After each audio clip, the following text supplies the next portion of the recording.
Every time an officer uses force, uses a stun gun, every time he grapples with a citizen or pepper spray, the officer has to fill out a response to resistance form.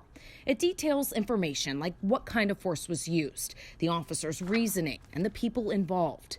Each report is a public record, and we asked to see them. The Memphis Police Department responds to 900,000 calls a year, and it reported in 2019 less than 1% of those calls resulted in force, about 870 cases.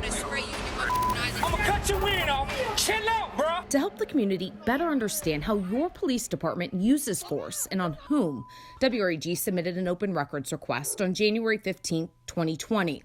We asked for all response to resistance forms filed by officers between 2015 through 2019. MPD wanted to charge us more than $7,000. So we compromised. We agreed to look at 6 months of records. The city took 14 months to let us see them. And here's what we found. We examined 349 forms filled out by officers between June and mid-December 2019. MPD withheld records for incidents still under investigation. In 10 cases, an officer used a baton. 19 times they fired a stun gun, and 28 times they deployed pepper spray. A majority was physical force. We also uncovered officers used force against African Americans in 174 cases. Against whites, 23 times. You can see the disparity when you look at the overall population in Memphis. I didn't know that it was that drastic. Van Turner is a Shelby County commissioner and the president of the local NAACP chapter. Anyone ever share those stats with you prior to this? I generally knew that there was an issue of where African Americans, were involved with law enforcement more so than others. This is not something that we should hide from the community. Black Lives Matter! Black Lives Matter! Last summer, after George Floyd's killing sparked protest, Memphis Mayor Jim Strickland asked Turner and other community stakeholders to be on his Reimagining Policing Advisory Council.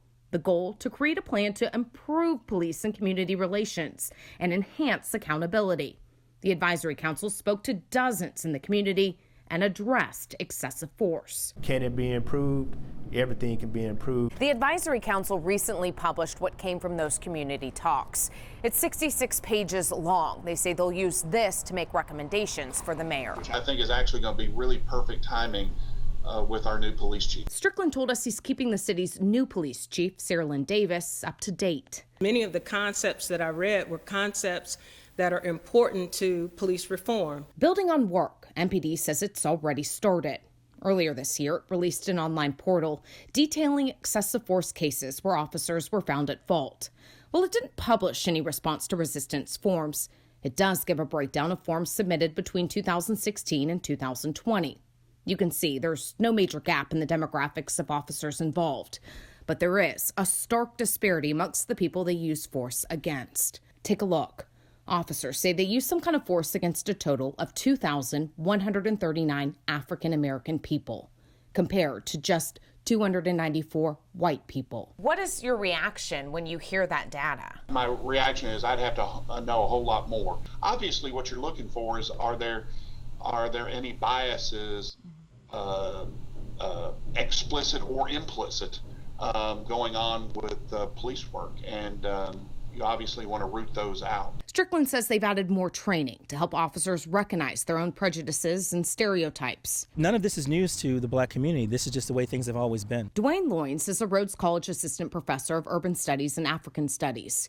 He wasn't surprised by the racial disparity. But for me, it really explains why so many police officers can say that they, in their heart, don't have any racial intent, but the outcomes clearly fall along racial lines. All of a sudden, I see this officer behind me with his blue lights on. Lakeisha Clark says she's a person behind those MPD stats, the subject of a response to resistance form from June 2016. She says she was cited for loud music, and when she refused to sign the citation, officers put her in handcuffs.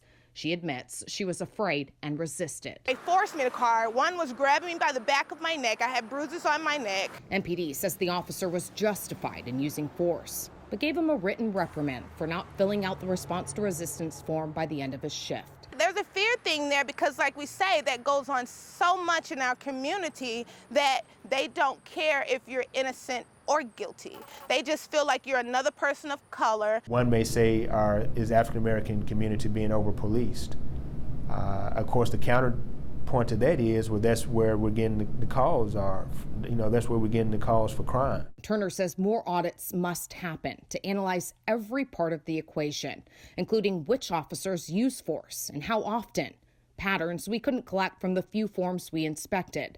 But Davis says she supports more audits for excessive force cases and traffic stops that answers questions like, what officer is making the stop? Is he the same officer? Is it disparate treatment? Is it racially motivated? As we read through every response to resistance form, many cases stemmed from the same thing.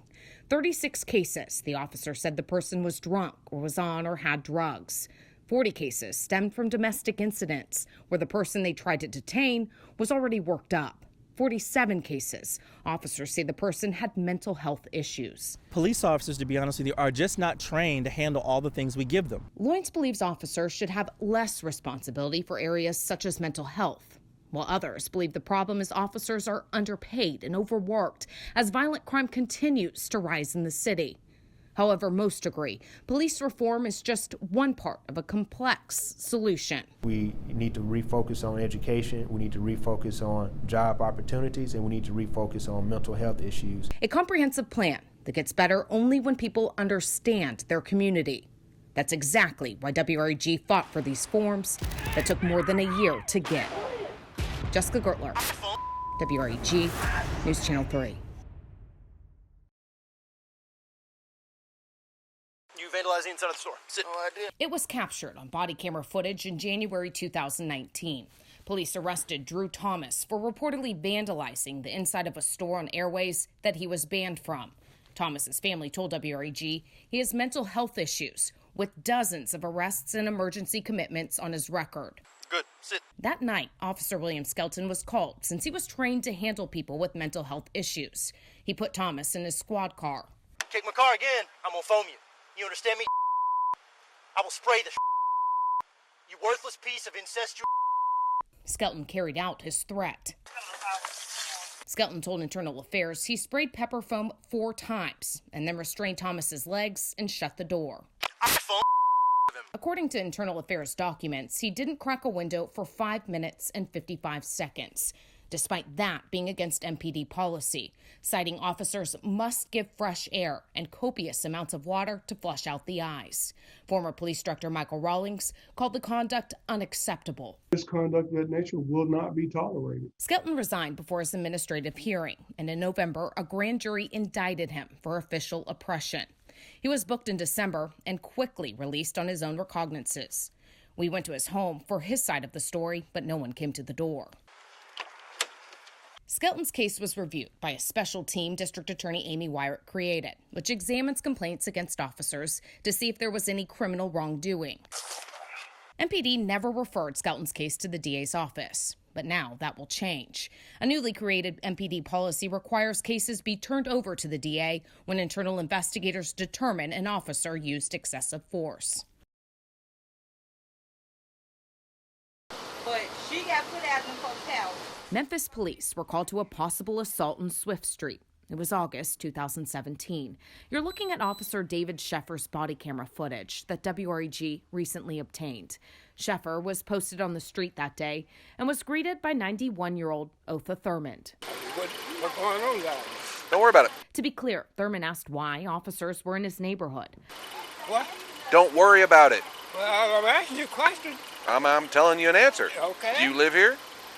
Then it doesn't concern you, sir. Watch as what happens next. Sir, I don't like you walking around with this stick right here by me. You can... Okay. You can see Sheffer's partner, Michael Jeffers, grab Thurmond, press him on the squad car, and handcuff him. You don't pull that on my partner. Sheffer later told internal investigators that he didn't know what Thurmond's intentions were or whether he was going to swing the stick. Jeffers, who you saw detain Thurmond, added he was completely under the impression Thurmond was going to hit Sheffer with it. But here's what Jeffers' body camera captured. We've slowed down the video so you can see it play out in the right corner of your screen. You see Thurmond raise the stick, Sheffer yanks it from his arm. Then Jeffers jumps in, grabbing Thurmond. And it knocks off his body camera. They treated him like a thug on the street. Lily Wilborn is Thurmond's daughter. He had macular degeneration of his eyes. He had 3 pacemakers, and he was about 90 pounds at the time. Wilburn said her dad used the stick during his daily walks to ward off stray dogs. That's what the neighbors was trying to tell the officer at the moment. Should have thought about that before you brought a stick down here. And what neighbors told us. They called WREG that day. That's our car arriving to the scene to investigate as officers put Thurmond into the squad car. You don't point a stick at my partner. I wasn't pointing at your car. Yeah, you didn't. Thurmond was cited for disorderly conduct. Jeffers told internal investigators it was because he interfered with their ability to assist the other officers on the scene of a disturbance. And to him, the actions of Thurmond fit the definition of assault, giving him cause to react as he did. He said if the same situation were to occur again, he would not change a thing. He had never been arrested. He had never gotten a speeding ticket. Wilburn said her father was well respected. From a small town in Mississippi, he worked hard as a mechanic. And he was a very proud man, proud of his kids, proud of his family. Thurmond and his son filed a complaint with MPD's Internal Affairs just days after the incident happened here on Swift Street. And then they went to the Civilian Law Enforcement Review Board. That was out of order. Ricky Floyd was CLRB's interim president at the time and had pushed for strong corrective action. I feel like we did get some victories out of that. Sheffer was given a 1-day suspension in order to take diversity and sensitivity training.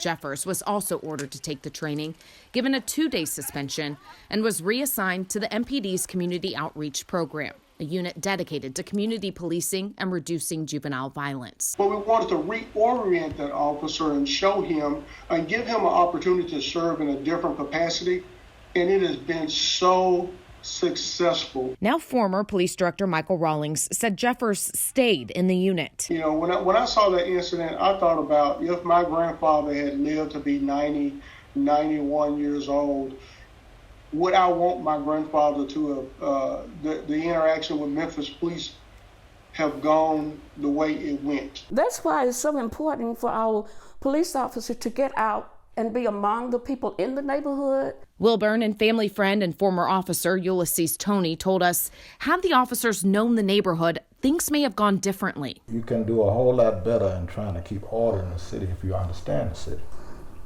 and its people. And would have known for years, Thurmond took daily walks with his stick. They say more community policing will build bridges in neighborhoods. Tony said it worked when he was on the force. Midnight basketball, we had the COAC units, you know, these police units in the neighborhood. We had take-home cars for officers. All of this was to put us closer to the people, and it did. The Memphis City Council is also calling for more community policing, requesting 3 community action units manned by 26 officers and 3 supervisors. Community policement is not what it was previously. But at the start of the year, WREG obtained this email Mayor Jim Strickland sent to the council, stating their request can't happen anytime soon. COVID impacted MPD staff as officers work vaccination, testing, and food distribution sites. Strickland said when the pandemic is over, MPD may be able to staff 2 community action units, but with just 10 officers and 1 supervisor. We asked Strickland's pick for the new police chief what she thought last week. Where does community policing fall on your priority list, and what is your plan of action?